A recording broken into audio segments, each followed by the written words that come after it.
CISE ने ICSE and IAC के question pattern और उसके नेचर को कंप्लीटली चेंज कर दिया है। और इंग्लिश में वो कहावत तो याद ही है कि well begin means half done. यदि आप अच्छी तरह से नेचर ऑफ क्वेश्चन और क्वेश्चन पैटर्न सभी सब्जेक्ट के ICSE क्लास 10 के समझ लेते हैं तो मतलब यह है कि आपके आंसर देने के तरीके काफी इफेक्टिव हो जाएंगे।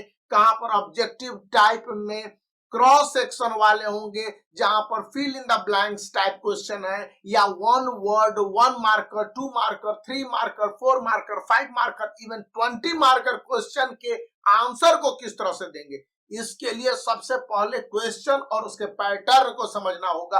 तो चलिए विथ प्रूफ हम लोग देख लेते हैं स्क्रीन पर। सबसे पहले हम लोग ICSE क्लास 10 के examination pattern, marking scheme, total number of question और सभी सब्जेक्ट के जान लेते हैं। जिस तरह से यहाँ हम लोग देखेंगे कि council for Indian school certificate examination ने ग्रुप 1, ग्रुप 2, ग्रुप 3 में बांटा है कंपल्सरी सब्जेक्ट, ऑप्शनल सब्जेक्ट और ऑप्शनल सब्जेक्ट। तो वहां पर ग्रुप 1, ग्रुप 2 और ग्रुप 3 में जिस तरह से सब्जेक्ट का क्लासिफिकेशन ICSE क्लास 10 के लिए किया है वो आपको स्क्रीन पर दिख रहा होगा। यहाँ पर ग्रुप 1 में हिस्ट्री, सिविक्स, ज्योग्राफी, इंग्लिश और सेकेंड लैंग्वेज को रखा है, जिसके लिए आपको 2R मिलेंगे, 80 मार्क्स के क्वेश्चन होंगे। अब इंग्लिश का जो पैटर्न है जो कंपलसरी है और इसमें आपके फॉर्मल लेटर लिखने के साथ अनसीन पैसेज ग्रामर है, तो दो पार्ट में क्वेश्चन बटे होंगे। वही ICSE class 10 history, civics, geography में आपको 2 से 3 पार्ट में बटे होने के बाद क्वेश्चन के आंसर देने के तरीके होंगे। Short answer, map based, long answer और जो भी स्केच डायग्राम आधारित क्वेश्चन के आंसर जो ज्योग्राफी में होते हैं। वही सेकेंड लैंग्वेज में आपके उसी तरह से जो इंग्लिश पेपर 1 में आए कि लेटर, ग्रामर के क्वेश्चन रहेंगे और आपके चैप्टर से टेक्स्ट बुक दिए जाएंगे। वहीं पर मार्किंग स्कीम क्लास ग्रुप 2 के लिए और ग्रुप 3 के लिए है कि स्टूडेंट आंसर को लिखते हैं तो कितनी कंटिन्यूटी और फ्लो को देखते हैं, यह बहुत जरूरी है। फिजिक्स, केमिस्ट्री एंड बायोलॉजी के क्वेश्चन पैटर्न होंगे जो कि कंपलसरी शॉर्ट आंसर और लॉन्ग आंसर में बांट दिए जाएंगे। सेकेंड सेक्शन में 6 क्वेश्चन होंगे जहां पर स्टूडेंट को 4 अटेम्प्ट करने होंगे और ये सभी साइंस क्लास 10 के सब्जेक्ट के लिए।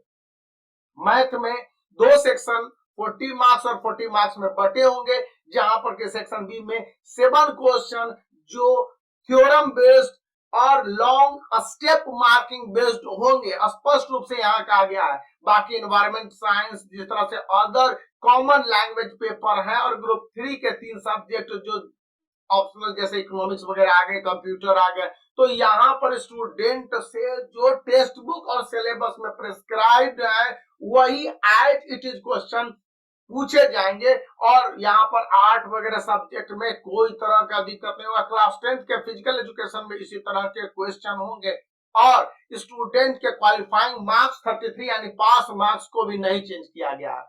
अब स्टूडेंट के स्पेशल सैंपल पेपर जो डाउनलोड कर दिए गए हैं, मैं उस्वाल गुरुकुल का बुक रिकमेंड करता हूँ। यहाँ पर जो लेटेस्ट दिए गए हैं सैंपल पेपर उसको इसमें इंक्लूड किया गया है। अब हम लोग दूसरे एक आर्टिकल को पढ़ लेते हैं तो यहाँ पर आपको पता चलेंगे कि जिस तरह से CISE ने अपने एग्जामिनेशन के पूरे शेड्यूल को क्लास 10 के लिए बांटा है और उसमें बताया है कि इस बार जो क्वेश्चन के नेचर होंगे ग्रुप वाइज वे पूरी तरह से सब्जेक्टिव ऑब्जेक्टिव होंगे और सब्जेक्टिव में भी 5 पार्ट में डिवीजन होगा।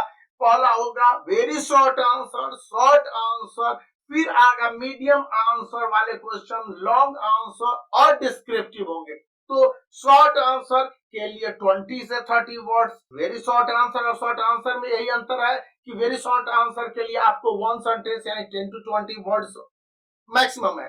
मीडियम क्वेश्चन के आंसर के लिए आपके 60 वर्ड तक है, जैसे इंग्लिश में समरी लिखना है लैंग्वेज पेपर में तो वहां 50 वर्ड ही कंपल्सरीली इनफ है। लॉन्ग आंसर वाले क्वेश्चन चले जाएंगे, 5 मार्कर है, 6 मार्कर है, कहीं अलग अलग सब्जेक्ट में अलग अलग डिवीजन है, तो वहां पर स्टूडेंट से वर्ड लिमिट कहा गया है कि 100 से लेकर 150 तक है। जैसे इंग्लिश पेपर 1 में लेटर लिखने हैं, जो लॉन्ग राइटिंग है वो डिस्क्रिप्टिव है, और इसी तरह से जितने भी लैंग्वेज के पेपर में है वहां पर 300 से लेकर 350 वर्ड्स तक है, और लॉन्ग आंसर, डिस्क्रिप्टिव और जो भी मीडियम आंसर वाले क्वेश्चन, चाहे आप मैथ में क्वेश्चन के आंसर सॉल्व कर रहे हो, लैंग्वेज पेपर हो, फिजिक्स केमिस्ट्री बायोलॉजी हो, न्यूमेरिकल सॉल्व कर रहे हो, वहां पर स्टूडेंट के स्टेप डेविएशन देखे जाएंगे और उसके आधार पर मार्क्स दे दिए जाएंगे।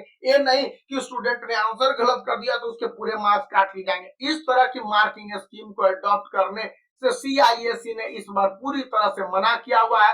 तो आप सैंपल ब्लूप्रिंट देख लें, जिस तरह से इसमें भी सैंपल ब्लूप्रिंट दिया गया है, और ये एज इट इज है कि प्रत्येक चैप्टर को पढ़ रहे हो, तो भाई आखिर क्वेश्चन कहां से पूछे जाने हैं और वे क्वेश्चन कितने वैल्यू के किस चैप्टर से पूछे जाएंगे, यह ब्लूप्रिंट बताता है, जो कि यहाँ पर इतने सब्जेक्ट के दे दिए गए हैं इस सैंपल पेपर में, और इसी का as it is article publish हुआ है। तो वहां पर बताता है कि प्रत्येक चैप्टर से CISE ने सिलेबस को कंसाइज करने के बाद यह भी कंफर्म किया है कि कितने चैप्टर से कितने मार्क्स के वैल्यूड क्वेश्चन पूछे जाएंगे। यह ब्लूप्रिंट है और यह सभी स्कूलों को भेजा गया है, और इसके साथ साथ कहा गया है कि CISE.org. जो ऑफिशियल वेबसाइट है वहां पर भी दे दिया गया है। यहाँ पर क्लियरली मेंशन बताया जा रहा है कि CISE.org पर पब्लिकेशन डिवीजन के अंतर्गत है। यदि स्टूडेंट को नहीं मिल पाते हो तो अपने स्कूल से भी कंसल्ट कर सकते हैं। यदि यह वीडियो उपयोगी लगता है तो आप वीडियो को लाइक करने के साथ चैनल को सब्सक्राइब कर सकते हैं।